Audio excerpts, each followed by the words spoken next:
ब्रह्मा गुरुर्विष्णु गुरुर्देवो महेश्वरा गुरुर्साक्षात् परं ब्रह्म तस्मै श्री गुरवे नमः।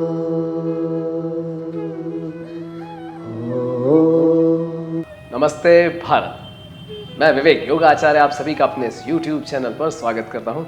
ईश्वर से आप सभी के अच्छे स्वास्थ्य की मनोकामना करता हूं। आज हम करेंगे पद्मासन, लोटस पोज।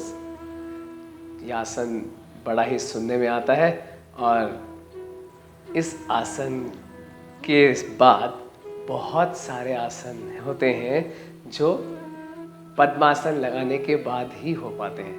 तो इसलिए मान के चलें कि ये बेसिक आसन है, इसके अंदर बहुत सारे आसन ऐड ऑन हो जाते हैं अगर आपको पद्मासन लगाना आता है तो कैसे करते हैं, किनको करना चाहिए और किनको नहीं, ये तो डिस्क्रिप्शन बॉक्स में देखेंगे। मैं अभी आपको कैसे करते हैं और कैसे इम्प्रूव कर सकते हैं उसके बारे में बताऊंगा। तो जिनसे बिल्कुल नहीं होता है वो शुरुआत कैसे करें और कौन कौन सी एक्सरसाइज करें, इसके बारे में मैं सारा आपको बताऊंगा। और आप सच मानिए, अगर आप ध्यान से उस चीज़ों को करते रहे तो आप कुछ ही महीनों की प्रैक्टिस के बाद बहुत सुंदर तरीके से पद्मासन लगा सकते हैं। तो पद्मासन पहले तो देख लें होता कैसा है। जैसे हम सीधा बैठ जाएं, पैर सामने फैला लें, दंड पोज में बैठ जाएं, पैर सीधे, और बायां पैर अगर हमने उठाया तो दाईं जंघा के ऊपर, लेफ्ट फुट है तो राइट जंघा के ऊपर। और कहाँ रखना है, जहाँ आपका हिप और थाई का इनर जॉइंट जो है, आपकी एड़ी वहाँ आनी चाहिए। और पैर जितना पीछे खींच सकते हैं खींचे। घुटने को बहुत ज़्यादा इधर नहीं फैलाना, सामने की तरफ, जितना आराम से सामने की तरफ आ जाए उतना अच्छा है। और फिर यही काम दूसरे पैर से करेंगे। पैर पकड़ें, धीरे से ऊपर उठाएं और इस पैर के ऊपर से ले जाते हुए लेफ्ट फुट के लेफ्ट थाई के ऊपर ला के रखेंगे राइट पैर को। तो धीरे से ऊपर उठाएं और बिल्कुल वहाँ तक ही जहाँ पर अभी मैंने बताया हिप और थाई का जॉइंट ज्वाइन करता है, वहाँ तक ले जाएंगे। दोनों घुटने ज़मीन पर और बैक रखेंगे स्ट्रेट, सीधा कमर को कर लेंगे, कंधे रिलैक्स, उचकाने नहीं है, ढीला, और हाथ हथेली आकाश की ओर रखते हुए सामने बैठ के देख सकते हैं। आंखें बंद करेंगे, इसमें प्राणायाम भी करे जाते हैं और आगे के बहुत सारे आसन जैसे मैंने बताया वो भी किए जाते हैं।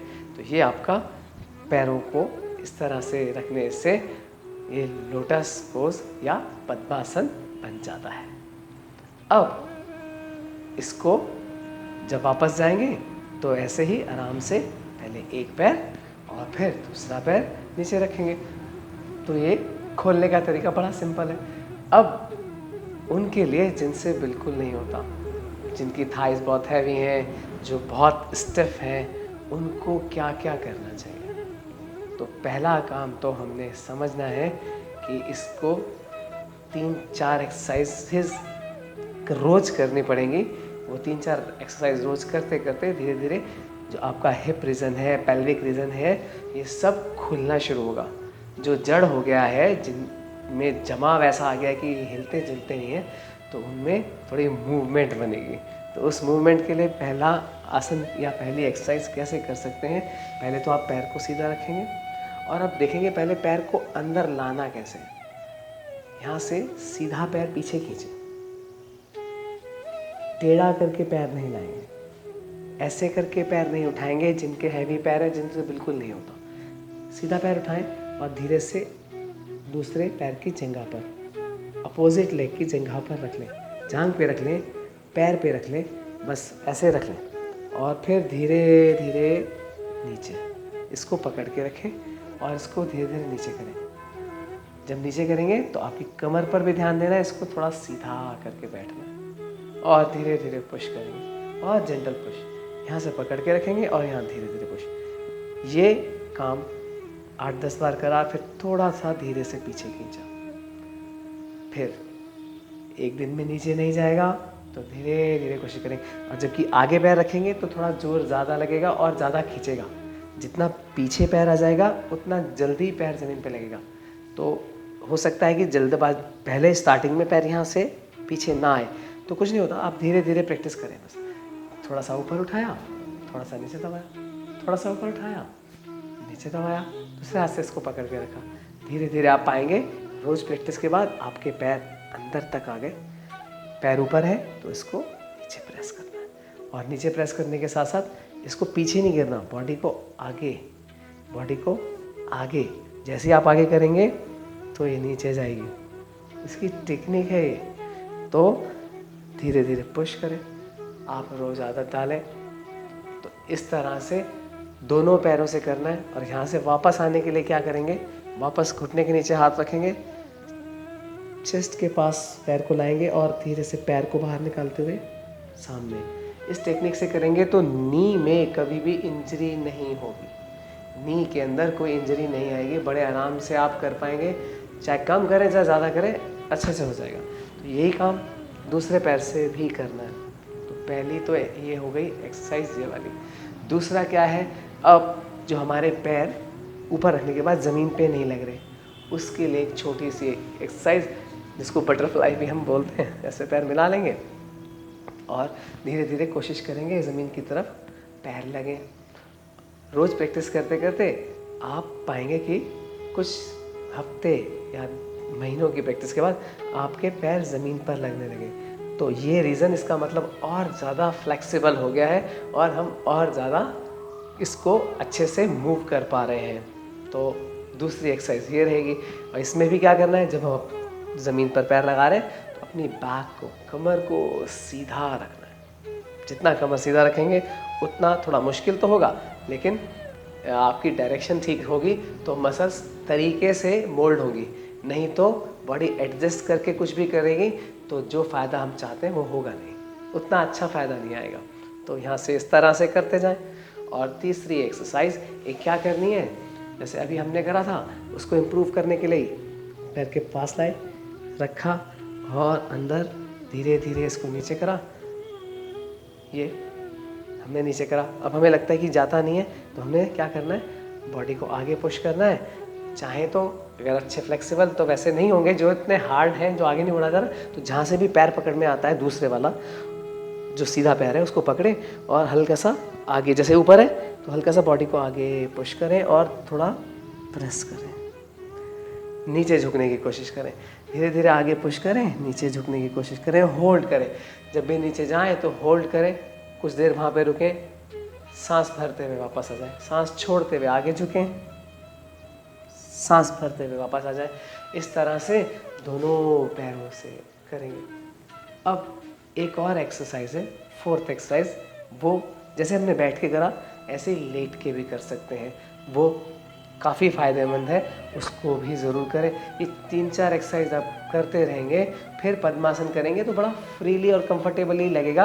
आप जो देखा होगा, जिन्होंने पद्मासन करते हैं वो कहते हैं जब पद्मासन करते हैं तो आपस में हड्डियां टकराती हैं, ज़्यादा देर तक बैठ नहीं पाते, दर्द होता है। तो एक तो थोड़ा सा आपको दर्द होता भी है तो रोकना पड़ेगा कि हाँ कुछ नहीं होता, तो आदत पड़ेगी शरीर को। और जो हड्डियां आपस में रगड़ खा रही हैं, अभी वो एजेस है, शार्प एजेस हैं, इसीलिए वो टकराते हैं तो दर्द होता है।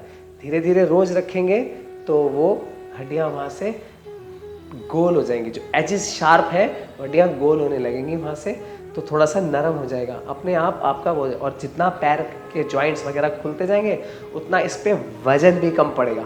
नहीं तो इतनी स्टिफ होती है कि इस पर वज़न इतना आ जाता है कि पैर खींच रहा होता है, ऐसे पुश कर रहा होता है, ये खुलता नहीं, पुश कर रहा होता है तो यहाँ दर्द होता है, आपस में हड्डियाँ से टकराती हैं ज़ोर से और दर्द होता है। लेकिन जितना रिलैक्स होती जाएगी बॉडी उतना ही आराम से रख पाएंगे और उतना पुश कम मिलेगा, तो वैसे भी दर्द होना ख़त्म हो जाएगा। तो दोनों ही कारण है, थोड़ा सा बैठकर और थोड़ा सा फ्लेक्सिबल होकर हम इस हड्डी के टकराने से जो दर्द होता है उससे बच सकते हैं। तो एक और जो मैं आपको एक्सरसाइज लास्ट वाली बताने वाला था वो ये है कि आप लेट जाएं, कमर के बल लेट जाएं, एक पैर को चेस्ट हील को हिप के पास लाएं और धीरे से लेटकर पद्मासन के लिए ट्राई करें। पैर रखें, हो सकता है आपका पैर यहाँ हो, धीरे धीरे नीचे आए, लेकिन अगर ऊपर है तो ज़्यादा ताकत लगने वाली है और ज़्यादा खुलेगा। ये जो स्ट्रेच है आपके सारे पैर से दिखा देता हूँ, जो आपके पैर पे जो स्ट्रेच आना है वो ज़्यादा आएगा अगर पैर ऊपर है तो। इसीलिए अगर पहले अगर अंदर रख के शुरू करें, जितना नीचे ला सकते हैं करें तो अच्छा है। तो करना क्या है, इस तरीके से पोजीशन बना लें। एक बार दोबारा देख लें, पैर हील हिप के पास, दूसरे पैर को उठा के पद्मासन में जैसे लगाते हैं बैठकर, वहाँ जगह पर ले आए। और अब धीरे से फेस को हल्का सा ऊपर उठाएं। अगर पैर पकड़ में आता तो ठीक है, पकड़ के अपनी तरफ जितना खींच सकते हैं खींचें। हो सकता है कि आपके हाथ से पैर पकड़ में ही ना आए पहले, तो कोशिश ये करनी जितना, इसीलिए पहले बैठ के करें। बैठ के झुकने की आदत हो जाएगी तो ही पैर शायद पकड़ में आए। तो अगर पकड़ में आने लगता है तो ही ये लेट के करने आए, और फिर उसके बाद नहीं तो थोड़ा ढीला छोड़ के ऊपर उठाएं पैर को ज़मीन से, और कहीं से भी अगर नीचे से पकड़ में आता है, ऊपर से नहीं आता, तो जहाँ से भी पकड़ में आता पकड़ें और धीरे से खींचें, अपनी ओर खींचें, दोनों पैरों को अपनी तरफ खींचें। धीरे धीरे जितना मैक्सिमम खींच सकते हैं। थोड़ा थोड़ा प्रैक्टिस करने के बाद पूरा आने लगेगा और फिर आप हो सकता है कि आराम से ऐसे इसके पास पहुंच सकें। ऊपर पैर रख के करेंगे तो थोड़ा मुश्किल है, लेकिन करना है। इसको करेंगे, पहले इसकी प्रैक्टिस करें, फिर ऊपर रख के करेंगे तो थोड़ा कम बेंडिंग मिलेगी, लेकिन स्ट्रेच, हिप में स्ट्रेच अच्छे से आएगा और ज़्यादा फ्लेक्सिबल बैक की जो मसल है और हिप की मसल्स जो है वो ज़्यादा फ्लेक्सिबल हो सकती हैं। तो ये काम दोनों पैरों से करें। ये 4 एक्सरसाइज अगर आप करते हैं तो आप पाएंगे कि आपका पद्मासन जैसा आप चाहते हैं कि आराम से उठे, लगे और आप बैठ पाएँ, कमर भी सीधी रहे।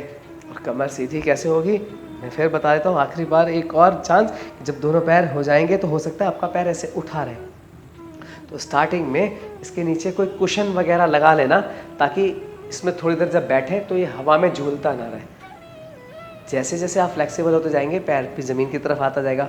और थोड़ा सा मैं साइड से दिखाता हूँ, जैसे पैर ऐसे है, ये अगर हम इसको आगे बॉडी को थोड़ा सा पुश करके सीधा बैठते हैं तो ये अपने आप ज़मीन पर आ जाएगा। अगर थोड़ा बहुत है तो, बहुत ज़्यादा नहीं, थोड़ा बहुत है तो ये तरीका है इसको परफॉर्म करने का और इसको अच्छा करने का। तो ये जानकारी से भरपूर वीडियो लगा हो तो इसको शेयर ज़रूर करें, चैनल को सब्सक्राइब करें, लाइक और कमेंट करना ना भूलें। नई वीडियो तक के लिए नमस्कार।